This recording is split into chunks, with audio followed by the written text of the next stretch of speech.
The Dana White's Contender Series has brought a lot of talent into the UFC, and it is now the most common way that they sign new fighters. In this video, I'll be giving you my favorite prospects from each episode, and at the end of this video, I'll be giving you my top 10 favorite prospects. Starting out with week 1, there are 3 fighters from this week that I think you should know about. Starting out with Payne Tolbert, this guy's a 25-year-old bantamweight who's got very quick and powerful hands. He's a very fun striker to watch, but he is a little bit hittable and does start out a little bit slow in the earlier rounds. I do expect this to improve as time goes on, as he is only 25 years old, and when he hits his prime, he could be very good.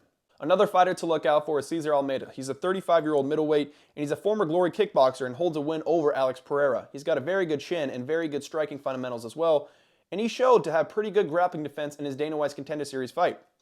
Tom Nolan is a 23-year-old lightweight that is a big motherfucker. I think this guy might even be over 6 feet, so he'd be on par with Jalen Turner.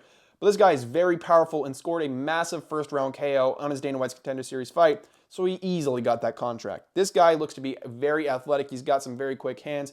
His grappling defense is unknown for now, but since he is 23 years old, I am willing to make the bet that this guy will improve a lot, and by the time he's 30 and in his prime, will be pretty damn solid. Starting out with week 2, there are 3 fighters you should know about. Starting out with the name that I can't pronounce, Charlampos Gregorio. He's a 31-year-old bantamweight who's very powerful and fun, and that's why he's on this list. I don't think he'll ever reach the top or even the rankings, but he'll have some very fun scraps, and I could see him having success kind of in the earlier stages of his career where he's not taking on super tough opponents. Ivo Aslan is a 27-year-old light heavyweight that has a fuck ton of power. This guy is coming off of 12 straight knockout victories. However, his striking defense is a little bit questionable. I see this guy leave his chin up a little bit too much for my liking, and his ground game is untested as of now. Another fighter to look out for is Abdul Karim Al-Sawadi. He's a 28-year-old lightweight, and you might know who he is from beating George Hardwick on the Contender Series, who is one of the most hyped prospects coming into this season of the Contender Series. Abdul Karim Al-Sawadi has great cardio, he's solid knockout power, seems to have a good chin, he's got good wrestling as well. This guy's pretty well-rounded, and his pace and his steroid use most likely is probably going to propel him to a lot of victories in the lightweight division. Moving on to week 3, we have Luis Pajelo. I might not have said that right. He's at the featherweight division, and he's powerful, tough, fun, but that's pretty much all he is. I don't see him going very far. If he goes far, you know, good for him. I don't really see that happening, but hey, he's fun, so I'll probably be rooting for him. Moving on to week 4, we have 3 fighters, and one of them was not signed, but I just want to make a note of this. This is Marco Tulio. He's actually outstruck Yusri Belgarui, who is a very solid striker, and in kickboxing, he holds a win over Alex Pereira, and in my opinion, he was robbed of a win over Israel Adesanya in kickboxing as well. And Marco Tulio beat this guy. He beat him on the feet, he out-grappled him, and it wasn't the most exciting performance, but he fucking should have been signed. That's some bullshit. If he ever does get signed, just know that he's a pretty solid fighter, and he'll probably have a lot of success. Moving on to the next fighter, we have Bolajo Oki. This guy's a 27-year-old lightweight, and he's a lot of fun. He's very powerful, and he goes in there and lets his nuts hang. He tries to start a brawl, and he tries to get you out of there early. He's very susceptible to counters and leg kicks, and I don't think his style will make it to the top of the lightweight division, but it'll be a lot of fun early on in his career, and I will probably be a fan of this guy just because of his style. Moving on to the next fighter, we have Carlos Pradas. This guy is a 30-year-old welterweight. He's a very rangy kickboxer, and he's pretty fundamentally sound, but he's also very patient, keeps his range very well on the feet, and he has solid jiu-jitsu as well. His wrestling is questionable and eventually will be tested, but against other strikers, I like his chances. He's a very powerful striker as well. He's fun. I like this guy. Moving on to week 5, I have 3 fighters for you. Starting out with Brenson Ribeiro. He is a 27-year-old lightweight, and he's actually the brother of Claude Ribeiro. And he is very powerful and exciting, but I do think he only has 1 round of gas. He likes to go in there and stand and bang, and he's pretty damn good at it, right? He had a massive upset on his Contender Series fight, and he'll be fun to look out for, and he'll probably beat the bottom feeders at the light heavyweight division because, like I said, they are garbage and they are a joke. Moving on to the next fighter, we have Sergey City. He's a 27-year-old bantamweight, and he's very well-rounded, and some people are a little bit too high on him, in my opinion. When I watched his fight, I wrote some notes, and I wrote, very hittable, look unathletic, doesn't throw strikes right. And I agree with that, man. I think this guy will eventually get chinned on the feet. Just the way that he throws strikes, he's waiting to get chinned. I don't really know if he has a good chin or not, but yeah, something interesting about him as well is he fought Ramon Tavares on the Contender Series, beat him in the first round, but it was a super early stoppage. So Dana White said, hey, we're going to put Tavares on week 10 and give him a second chance because that was some bullshit, right? Tavares ended up winning by a knockout in the first round, like the first minute or so. So now they rebooked Sergey City versus Ramon Tavares, so that's something fun to look out for. And I might go with Tavares because Tavares, he's got a lot of power, and he can brawl pretty well, but Sergey City is pretty big for the division, I will say. He's pretty rangy, but in my opinion, he won't use his range very well. So I don't think he'll go very far, but I do want to mention him just because he is pretty well-rounded. The next fighter is John Silva. He's a 26-year-old featherweight, and he's a lot of fun. I'm not super high on anyone this week, but John Silva, I'm probably the highest on that came from this week. He is just a dog, bro. He took a lot of punishment, but he was able to come back. He kept coming back. He takes one to give one, and he just showboats in your face, super powerful. He wasn't able to knock out his opponent, but his opponent was super, super durable. So I don't really fault him for that. I think he'll just be a fun guy to watch in the prelims coming up. He could probably make it somewhat far in the featherweight division. If he touches the rankings, I'll be surprised. But he's a 26-year-old, and he does have some athletic traits that I do like for him moving forward. Don't know too much about his grappling, but I'm cheering for John Silva. This guy's fucking hilarious. Moving on to week 6, there are 2 fighters I want you to know about. Starting out with James Yontop. He's a 24-year-old lightweight. He's got good cardio, high volume, very tough, and he also mixes in the takedowns pretty well. Now, he is 24 years old, and he's pretty good for his age, but I don't think he's fantastic. I'm not super high on him because he has a bad fight IQ. When he fought Malik Lewis on the Contender Series, he'd hurt Lewis, and then he'd shoot in on a takedown rather than going for the finish. And then sometimes he'd just walk into Lewis or allow Lewis to initiate the clinch and survive. I don't really like his fight IQ. He's not the most athletic. He seems kind of hittable, but since he is 24 years old because of how good he is at his youthful age, he could potentially be good. John Matsumoto is the next fighter, and I like this kid. He's a 24-year-old bantamweight. He's got very quick and powerful hands. He's also very athletic. He is very hittable, but he does take shots very well and has a very solid chin. His wrestling is not a joke, and he also has 5 submission wins on record. So as a mixed martial artist, this guy's pretty solid, and he's only 24 years old. I like him moving forward. In week 7, there are 2 fighters you should know about. Igor Da Silva is a 20-year-old flyweight. He's wild, powerful, and he's got good submissions. He's not fantastic now, but as the more and more experience he gets, he's going to become better because he's only 20 years old. So by the time he hits his prime, he could be something. That's why he's on this list. Moving on to Shamil Gaziev. He's a 33-year-old heavyweight who I believe trains with Cyril Gane, but he's more of a grappler. He has powerful hands, and he is a pretty solid wrestler as well. He's got good submissions. He could be something good, but he is older, so we'll see. He looks legit. He has a solid record on the regional scene. He didn't take on bums, so I have respect for him. Angel Pacheco is a dog coming out of the featherweight division. He's got a lot of cardio. He's super tough. He's got decent grappling. Overall, a pretty solid mixed martial artist. He's got some power, but he has an insane chin. Most importantly, his heart is crazy. He is actually coming off a loss to Danny Silva, who I am now going to mention. Danny Silva is a featherweight that's 26 years old. He is also a dog. He also has great cardio. He's also a very good striker. He's got good chin, and his power is very good as well. Out of the 2, between Angel and Danny Silva is a little bit more powerful, and his cardio is insane. He will find a lot of success with that.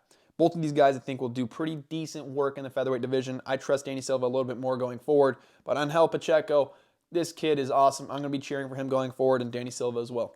In week 9, there are 3 fighters you should know about, starting out with Magomed Gadzhiesulov. He's a 29-year-old light heavyweight. He's got solid striking with some kicks and hands. He's pretty good at keeping range, and he's also very powerful, but he does gas out very quickly, and he will struggle a lot in the later rounds, rounds 2 and rounds 3. And he's also very open to counters. I could see this guy getting chin, and we don't know too much about his ground game. Victor Hugo is a 30-year-old bantamweight who is very dangerous on the feet and on the ground. He's got great submissions and heavy hands.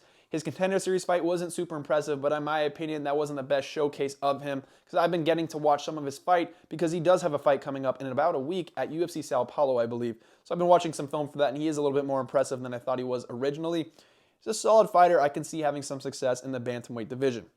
Moving on to Rodolfo Bellato. This guy, he actually lost to Claudson Ribeiro or someone in the light heavyweight division. He was knocked out in the first round, and he is a 27-year-old light heavyweight who is very powerful. He's got very good clinch work, super powerful in the clinch, looked fantastic in his second run at the Contender Series, and he got the finish in that first round by knockout, I believe. He's got good submissions as well. He's pretty damn well-rounded. He's a good athlete.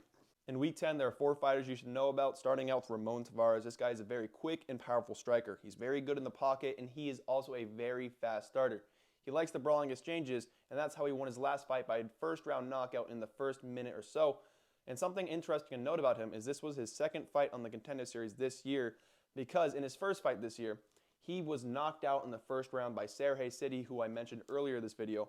but it was an extremely, extremely early stoppage. So Dana White decided to book him again on week 10 for his redemption shot, and he absolutely exceeded expectations. And he will now be rebooked against Saraya City in the UFC at UFC 297, I believe.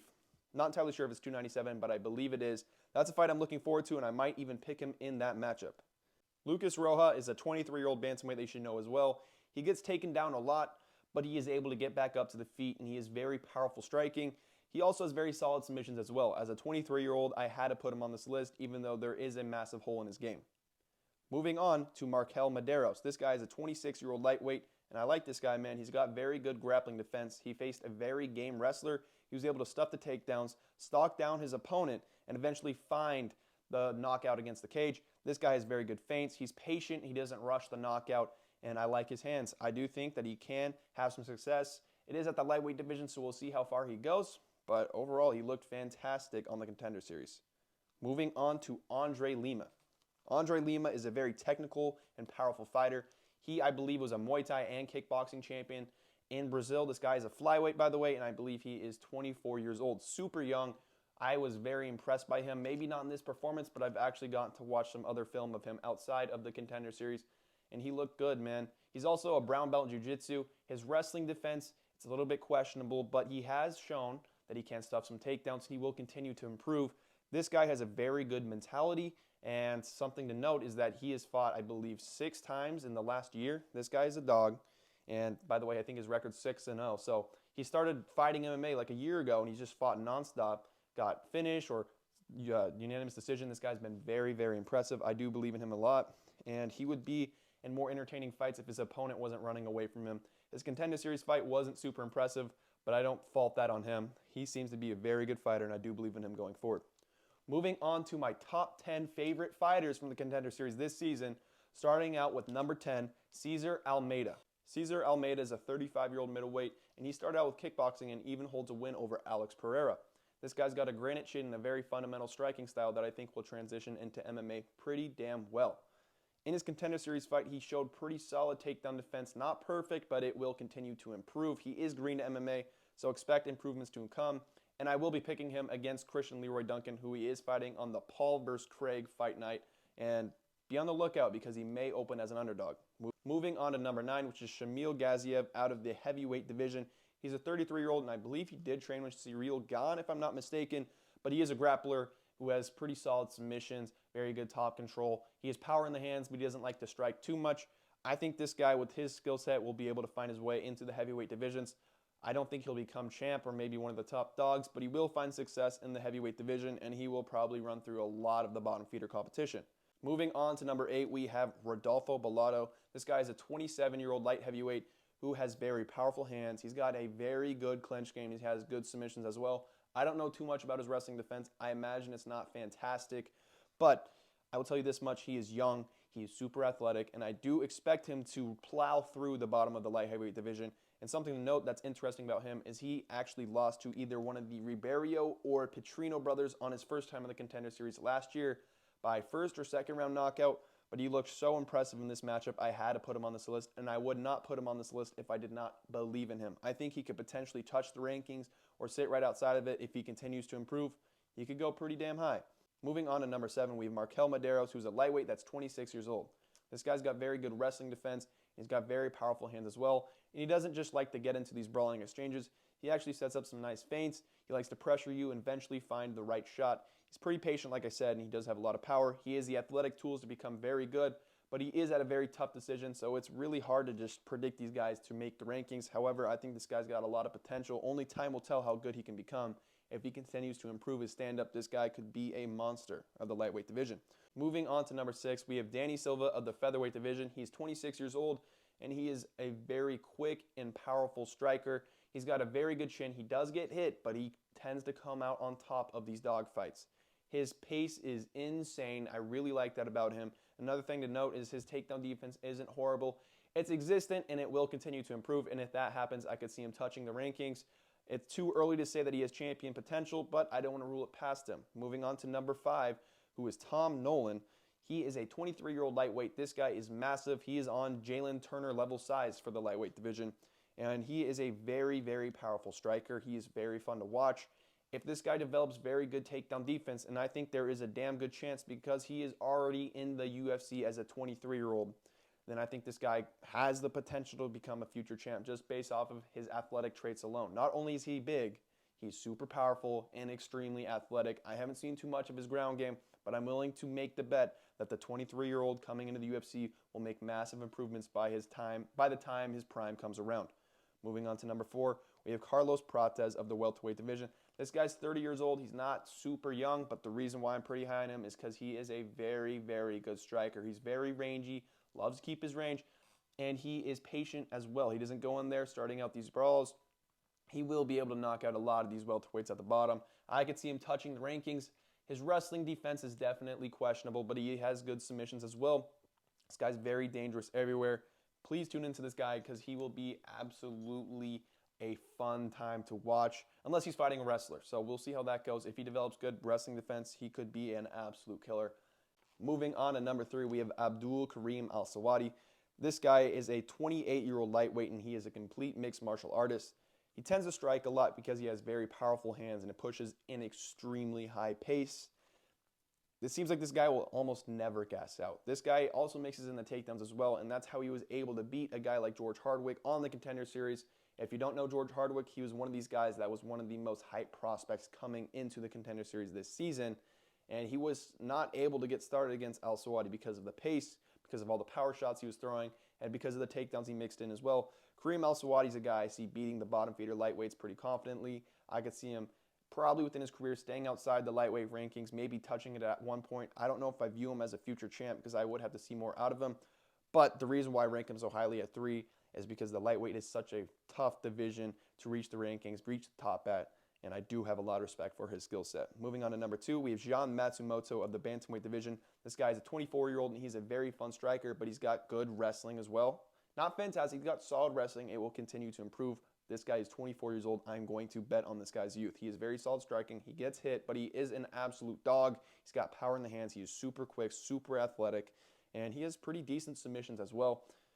This guy's going to improve rapidly, and he's going to make waves in the bantamweight division, and that is a very, very hard division to come up in, but I have a lot of faith in this guy.